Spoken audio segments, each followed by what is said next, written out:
नमस्कार, प्रभा साक्षी देख रहे हैं आप। आपके साथ मैं हूं अंकित सिंह। वक्त संसद डायरी का है। संसद में आज का दिन काफ़ी हंगामेदार रहा, जहां लोकसभा में वक्फ बिल को लेकर विपक्ष सरकार पर ज़बरदस्त तरीके से हमलावर रहा। वहीं दूसरी ओर सरकार ने साफ तौर पे कहा कि उसका मकसद इस बिल के जरिए पारदर्शिता लाना है। यह बिल किसी के खिलाफ नहीं है। सरकार ने वक्फ संशोधन विधेयक को संसद की संयुक्त संसदीय समिति के पास भेजने की सिफारिश भी कर दी। वहीं वायुयान विधेयक पेश किया गया। दूसरी ओर राज्यसभा में भी आज विनेश फोगाट मामले को लेकर हंगामा देखने को मिला। वहीं राज्यसभा के सभापति जगदीप धनखड़ इतने नाराज हो गए कि वह कुर्सी छोड़कर चले गए। सौगत रॉय ने कंगना रनौत को थप्पड़ मारे जाने का जिक्र भी कर दिया। तो चलिए आपको बताते हैं कि आज दोनों सदनों में क्या कुछ हुआ है। लोकसभा की कार्यवाही।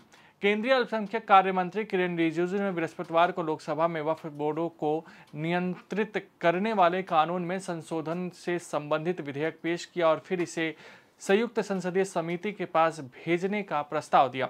रिजिजू ने सदन में वक्फ संशोधन विधेयक 2024 को पेश किया और विभिन्न दलों की मांग के अनुसार विधेयक को संयुक्त संसदीय समिति के पास भेजने का प्रस्ताव किया।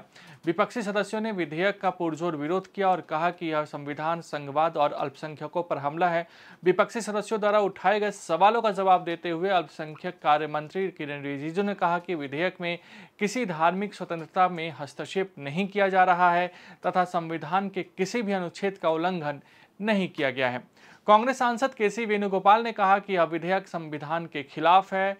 वहीं तृणमूल कांग्रेस के सुदीप बंदोपाध्याय ने कहा कि यह विधेयक अनुच्छेद 14 का उल्लंघन है तथा असंवैधानिक है। समाजवादी पार्टी के अध्यक्ष अखिलेश यादव ने कहा कि यह बहुत सोची समझी राजनीति के तहत हो रहा है। उन्होंने कहा कि विधेयक में सारी ताकत जिला अधिकारी को देने की बात की गई है और सबको पता है कि एक जगह एक जिला अधिकारी ने क्या किया था। भाजपा के सांसद निशिकांत दुबे ने बृहस्पतिवार को सरकार से अनुरोध किया कि झारखंड में सत्तारूढ़ कांग्रेस और झारखंड मुक्ति मोर्चा पर राज्य में अन्य पिछड़ा वर्ग को 27% आरक्षण देने के लिए दबाव बनाया जाए। लोकसभा में शून्यकाल में इस मुद्दे को उठाते हुए झारखंड के गोड्डा से सांसद दुबे ने दावा किया कि देश के विभिन्न राज्यों में ओबीसी को 27% आरक्षण दिया जा रहा है, जबकि झारखंड में इस वर्ग को केवल 14% का आरक्षण दिया जा रहा है। राष्ट्रीय जनतांत्रिक गठबंधन के दो प्रमुख घटक दलों जनता दल यूनाइटेड और तेलुगु देशम पार्टी ने बृहस्पतिवार को लोकसभा में वक्फ संशोधन विधेयक का समर्थन करते हुए कहा कि इससे वक्फ से जुड़ी संस्थाओं में पारदर्शिता सुनिश्चित होगी। हालांकि टीडीपी ने कहा कि इस विधेयक पर व्यापक विचार विमर्श के लिए इसे संसदीय समिति के पास भेजा जाना चाहिए। जदयू नेता और केंद्रीय मंत्री राजीव रंजन सिंह उर्फ ललन सिंह ने लोकसभा में कहा कि कई विपक्षी सदस्यों की बातों से लग रहा है कि यह विधेयक मुसलमान विरोधी है। उन्होंने सवाल किया कि आप बताइए कि यह मुसलमान विरोधी कैसे है। तृणमूल कांग्रेस के सांसद कीर्ति आजाद ने बृहस्पतिवार को केंद्रीय सड़क परिवहन मंत्री नितिन गडकरी के कार्यों की सराहना करते हुए लोकसभा में कहा कि अगर सरकार के सभी मंत्री उनकी तरह हो जाएं तो देश का उद्धार हो जाएगा।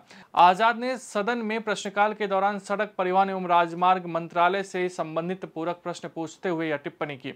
राज्यसभा की कार्यवाही। पेरिस ओलंपिक में स्वर्ण पदक मुकाबले से पहले भारतीय महिला पहलवान विनेश फोगाट के अयोग्य ठहराए जाने के मुद्दे पर चर्चा कराए जाने की मांग को राज्यसभा में आसन की ओर से खारिज किए जाने के बाद विपक्ष ने उच्च सदन से वॉकआउट कर दिया। इस दौरान विपक्ष के कुछ सदस्यों के अमर्यादित आचरण से दुखी होकर सभापति जगदीप धनखड़ यह कहते हुए आसन छोड़कर चले गए कि वह कुछ समय के लिए आसन पर बैठने में खुद को सक्षम नहीं पा रहे हैं। राज्यसभा में कांग्रेस के एक सदस्य ने आम बजट 2024-25 में मध्यम वर्ग की अनदेखी करने का आरोप लगाते हुए कहा कि आज स्थिति यह हो गई है कि मध्यम वर्ग के नौकरी पेशा लोग कॉरपोरेट क्षेत्र की तुलना में अधिक कर दे रहे हैं। उच्च सदन में वित्त विधेयक 2024-25 और जम्मू कश्मीर से संबंधित वित्त विधेयक पर संयुक्त चर्चा में भाग लेते हुए कांग्रेस के विवेक तनखा ने कहा कि कोई भी बजट बुरा या अच्छा नहीं होता, बल्कि उसमें कुछ हिस्से अच्छे एवं कुछ हिस्से बुरे होते हैं। राज्यसभा में बृहस्पतिवार को आम आदमी पार्टी सदस्य संजय सिंह ने सरकार पर हमला बोलते हुए दावा किया कि किसानों और छात्रों के ऋण माफ करने तथा पुरानी पेंशन व्यवस्था शुरू करने के लिए केंद्र के पास पैसे नहीं है, लेकिन उसने 43 कंपनियों के 3,53,000 करोड़ रुपए के कर्ज माफ कर दिए। अगर आप भी लेना चाहते हैं देश दुनिया की तमाम जानकारी तो आज ही सब्सक्राइब करें हमारे चैनल को। साथ ही नीचे दिए बेल आइकन को जरूर दबाएं ताकि हर अपडेट आप तक पहुंच सके।